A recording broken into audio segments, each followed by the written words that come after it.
acerca de las agnosias, las apraxias y su organización en la corteza cerebral.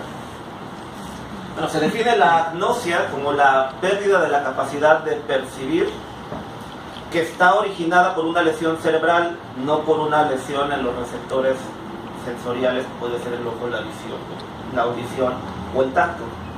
Y la apraxia como una pérdida en la capacidad de organizar movimientos, también derivada de una lesión cerebral.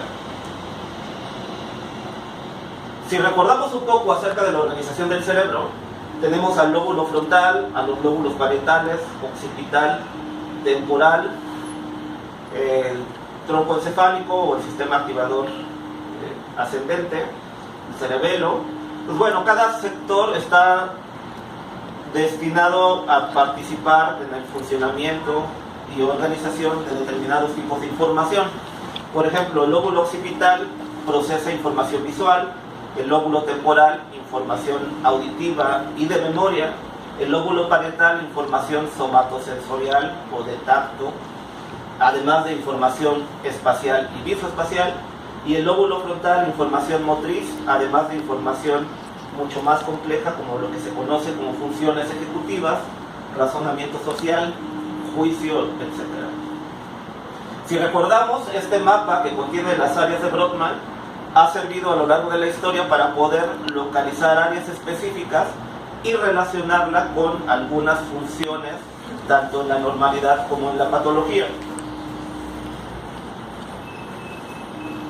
Tomando la teoría de Luria, esas zonas se han clasificado en zonas primarias que reciben información, que aquí están en rojo, secundarias que asocian esa información además de que la procesan, que aquí están como en un verde válido, y áreas terciarias que permiten de manera simultánea procesar varios tipos de información. Por ejemplo, si esta columna es más lisa o más rugosa que este sector de la pared, si la mesa será más fría o más caliente que el pizarrón, todos esos estímulos combinados es lo que procesan las áreas terciarias. Por eso cuando vemos a la pared podemos decir que está rugosa, a pesar de que rugoso es información táctil que no estaría procesada en lo occipital sino en lo parietal.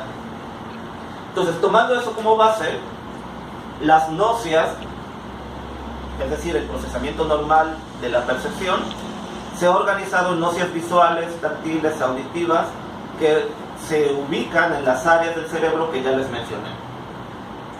Pero también puede haber gnosias complejas, como percibir nuestro propio esquema corporal, detectar la posición en la que está nuestro cuerpo y poder modificarla.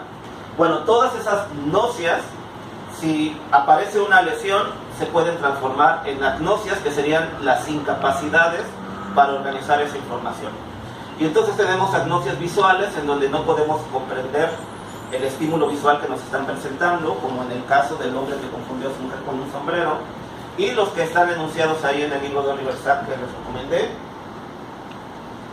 También podemos perder la capacidad de reconocer sonidos, que sería la agnosia auditiva, o para identificar un objeto con nuestra palpación activa, que sería una estereognosia o una agnosia táctil. Poder decir, estos son unas llaves, simplemente tocarlos, es porque la información ingresa a través de los canales sensoriales táctiles, sube hasta nuestra corteza parietal primaria y secundaria, y entonces recibimos la información de que son unas llaves.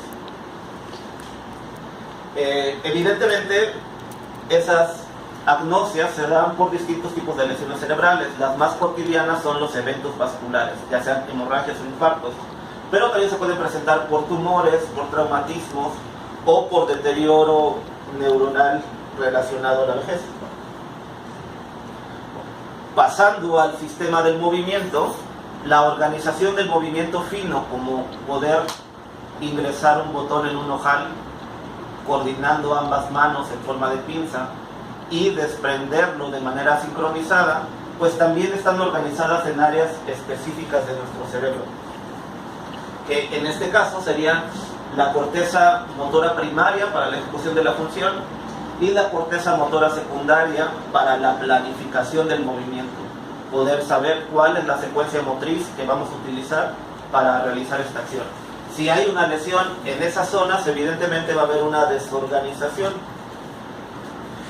Y en esta imagen o este esquema podemos ver los diferentes tipos de apraxia que existen, como la apraxia motora, que es la incapacidad de llevar a cabo una secuencia.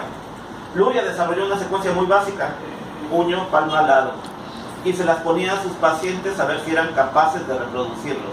Lo único que está haciendo es tener una postura inicial y de manera coordinada combinarlo en una secuencia de 3 posturas.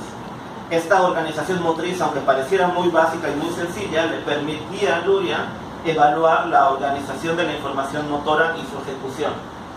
Y dependiendo de las actividades que se realicen, podemos tener la apraxia del vestir, en la que los pacientes no logran hacer esta combinación de cómo ponerse una prenda, cómo organizar los movimientos finos, etc. Y apraxias más específicas, como la orofacial, en donde no pueden hacer movimientos voluntarios de los elementos de su rostro, como el movimiento para silbar o cómo pondrían los labios y mandar un beso. Entonces, esa organización del movimiento es la que está alterada porque algunos de las zonas del cerebro que organizaban y ejecutaban esa información quedaron alterados. Y entonces, este es un resumen general de cómo se organizan las nocias en el cerebro y cómo se desorganizan tanto nocias como praxias en agnosias y en apraxias. Espero haya quedado claro. Muchas gracias.